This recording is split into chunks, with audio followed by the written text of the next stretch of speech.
Well, defending her World Championship over 800 metres. And what's her form been like, David? It's been pretty good. She struggled for motivation after the Paralympic Games in Sydney. And she's not sure yet whether she'll continue on to the Paralympic Games in Athens. There's Edith Hunkler from Switzerland.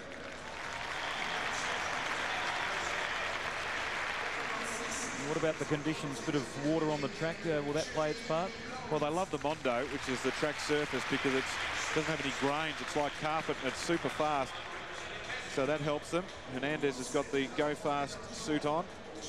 It is like a cycling race here. They do draft and make sure they're in the right position, and they have a setting on their wheel that they'll touch to go around the bend, which they'll know the camber of, so that they can just push, and as they go into the straight, they'll just straighten up the wheel. Here's Sandra Graf from Switzerland. Athletes here, T54 is the category. They have normal arm and hand function, have a range of trunk function from some to normal, and they may have some leg function. À vos marques.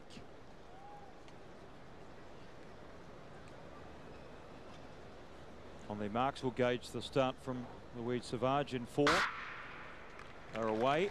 Sauvage got a bit of a slow start there. Getting a very good start is Petitclerc in lane 2, and she'll be right up there. Sauvage is back in the field at the moment. She does come home hard. Now she's gathering momentum in the middle. The Australian will move to second place. Well, that's the spot she needs to be. Petitclerc will always get a good start. She's the world record holder over 100. And has always got to the front, and that's exactly where Louise needs to be. If she gets too much further behind than that, it's difficult. You've got to come around the outside, but she'll be content to sit there and draft and let Petitclerc do all the work. We've got Petitclerc in front, Sauvage right on her wheel, and on the outside there, the other Canadian, Diane Roy. She just doesn't want to get boxed in, here's Louise, so that's why she's moved out, as Diane Roy, team tactics perhaps from the Canadians, and she was wary, and she's moved up to ensure that Roy has to go out 3 wide. So they get the belt out now. Louise Sauvage is very strong in the finish, the 29-year-old. A total of 8 World Championship gold medals, and she's on the outside making her challenge. They'll get into the back straight now, and she moves up stylishly, Louise Sauvage. Has she gone too early? On her wheel is Diane Roy. She's in 3rd place at the moment. Kicking back on the inside is Petitclerc. She's not done with yet. Sauvage leads. Petitclerc in 2nd place. Roy 3rd. Australia 1. Canada 2 and 3 at the moment. Sauvage goes clear. She's showing some courage. Diane Roy into 2nd place. She's the danger on the outside. Sauvage turns first at home, and she leads by about a length. Now, Roy's coming on the outside, but Sauvage kicks, and she brilliantly defends her world title. Oh, courage personified by Louise Sauvage, and wins in 1:57.15. Well, she's undefeated, and she's retained the crown, and it was a perfect race.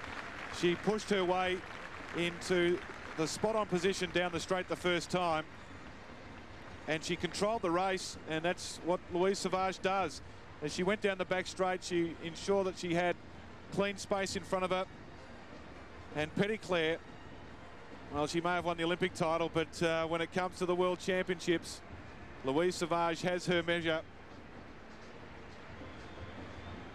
And just as we saw from Jana Pittman, perfect execution of the race plan. Time of 1:57.18 is very fast. Well, she certainly did the work, and if any other athlete was good enough, they would have beaten her, but that was great courage. She led probably the 300 metres of the final lap, Louise Sauvage, and in the end she pulled away. She's got great form all distances really, up to the marathon. It was a courageous race because she had to take it out. She's got the strength, and that's what she had to use, but there's also some powerful athletes behind her, and she had to make the decision whether she was going to go to the front and try and hang on, and that's what she did. And I'll be interested to hear whether she's made up the mind to continue on to Athens next year for both the demonstration event at the Olympics and then to defend her crowns at the Paralympic Games and maybe try and reclaim the crown in the 800. There's the results. Sauvage, the gold medalist ahead of Diane, who was very, very impressed with her silver. And Ariadne Hernandez, the Mexican, claims the bronze.